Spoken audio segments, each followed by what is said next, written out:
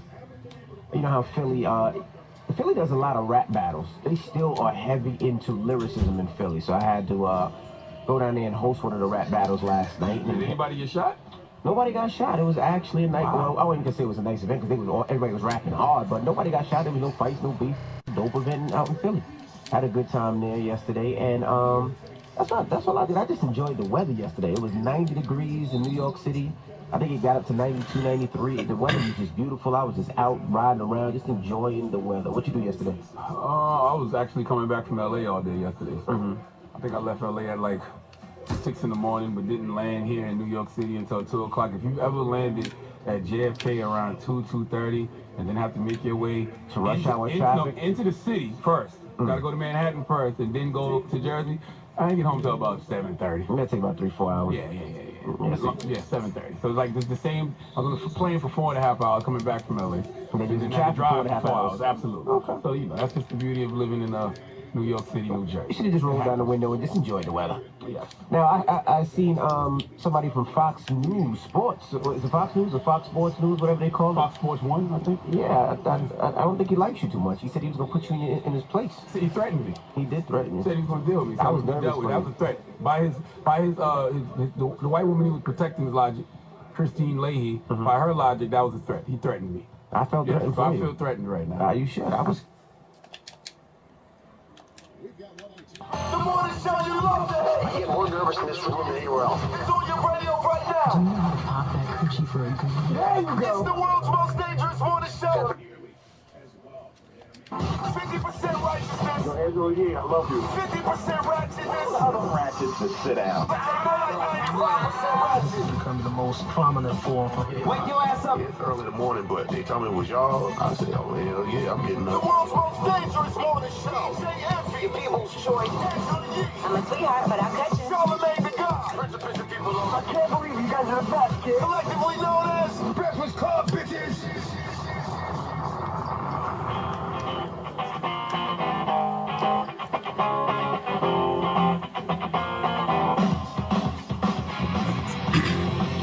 Good morning, USA.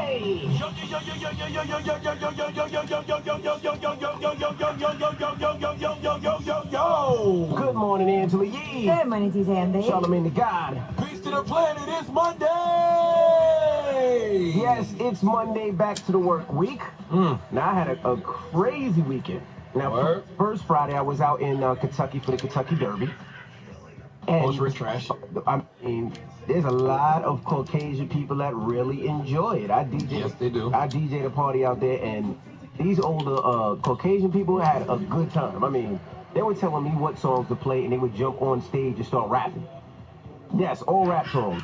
They were old rap songs. Horse racing is trash, man. What kind of songs were they asking for? Like Rob Bass. I want to rock right now. I'm Rob Bass, and they knew lyric for lyric. They knew everything. Like, they were ready for this one. Remember that movie Seabiscuit about horse racing? Yes.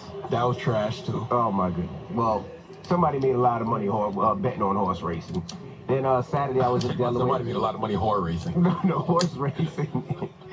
Saturday, I was in Delaware, shout to Delaware. Then Sunday, I hosted this event. It's an event benefiting children with cancer. I saw you out there. You was out there with my people, Rashina. Yes. It was a dope event. It was put on by this 12-year-old named Sierra, and it's a fashion show. And it was just a dope event. All the proceeds went to helping kids with cancer. Nick Cannon donated some money. Puff Daddy donated some money. And Gia and I hosted it. It was just a dope How do you host a charity event? I mean, it was a fashion show. Segue. No, it was a fashion show. I've done that for the past couple of years, that same fashion show. Yeah, it was beautiful just to see the different kids and the design that she actually designed her own line. It was just dope, man. It was a good, positive event, man, and hopefully we can be part of it every year, no matter what we do, whether it's donating. How much you charging people? Hope you ain't charging people. No, you can't charge anybody for a fashion event. It's charity. It's giving back. Not only did we. It's about cancer. Not only did we donate our time, we donated some money. So it was just a good cause, man. I wanted to tear up. There was girls that, like I think she was 10 years old. She had cancer. She was fighting with cancer. They gave her an award for it. It was just a dope event. So shout to Sierra, shout to Heaven. These are the two young girls that were hosting the event this year. It was just a beautiful thing. Well, I was in Miami over the weekend, And it was pretty eventful because they have the Rolling Loud Festival, which I had never even heard of previously. But everybody was out there. And I actually saw G-Spin. He used to work here with us. Really? Yeah, so we sat down and had a meal together. Then my flight getting back was delayed about 4 hours.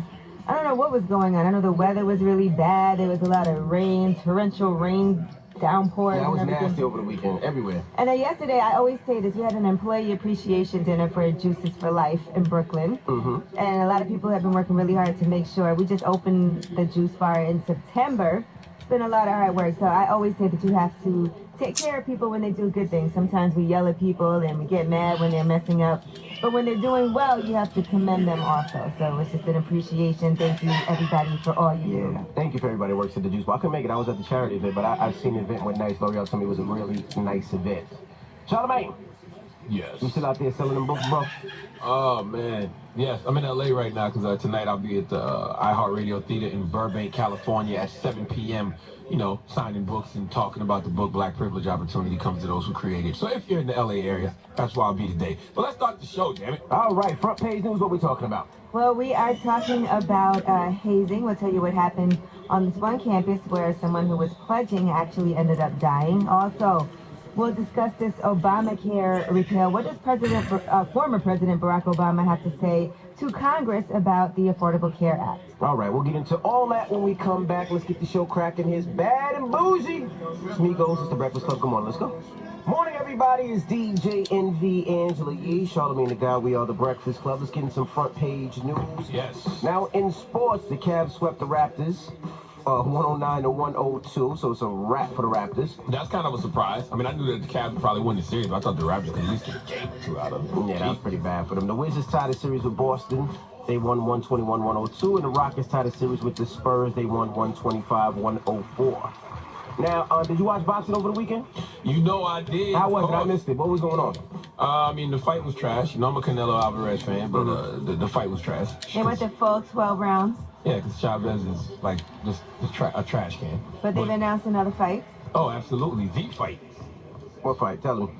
Triple G versus Canelo Alvarez, September 16th. Wow. Okay. That looks like that's going to be a good one. Should be. Okay.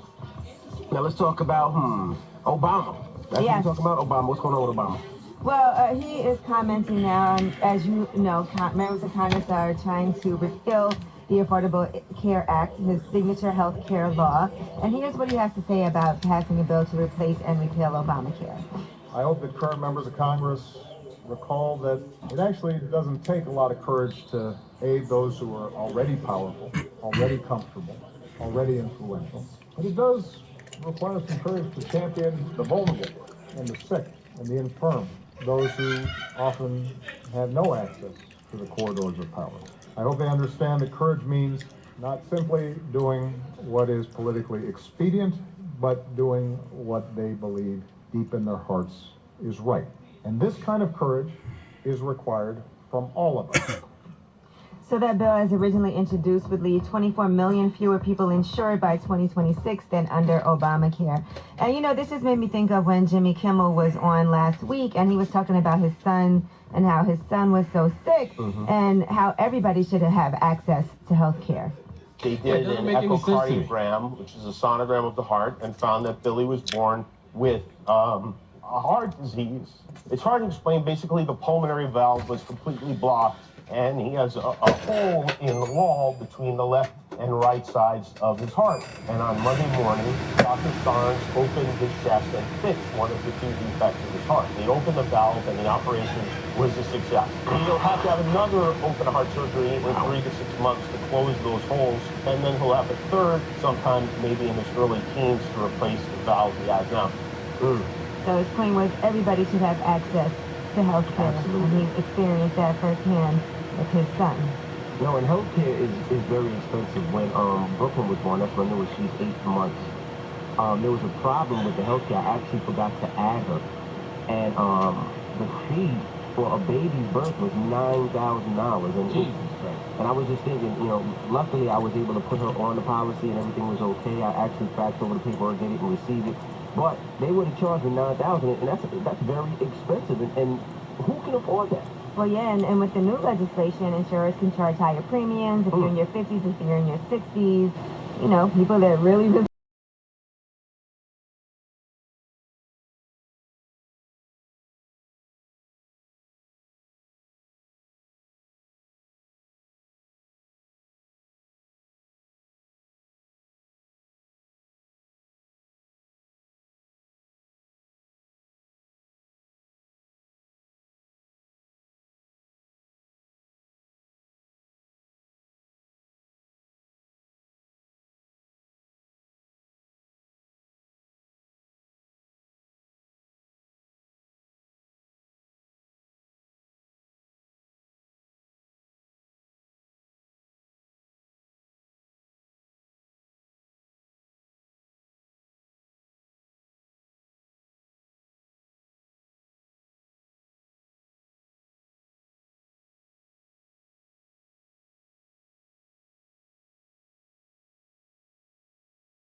There you go. Have a good morning. I done seen people at Hampton that say, how come Envy don't do nothing for Hampton? I do a lot for Hampton, actually. I do a whole lot. Howard probably cuts a bigger check. Exactly. Oh, yeah. I was in the Burger Club. Oh, I had a sore throat. I gotta go to bed, though. I got that orientation in the morning. Tomorrow morning? A Sunday morning? Yeah, why? Bree said the same thing. I'm like, yeah. I mean, most places do business hours and business days. I mean, there's business days for a reason. You know what I mean? I'll be honest with you, I don't feel like going nowhere. I mean, shit. Is it orientation? Like you got the job type? Because orientation means you're supposed to get paid. Oh shit, my voice is all getting caught up on the stream. Well, there's no well, I'm taking the stream down anyway. I'm done.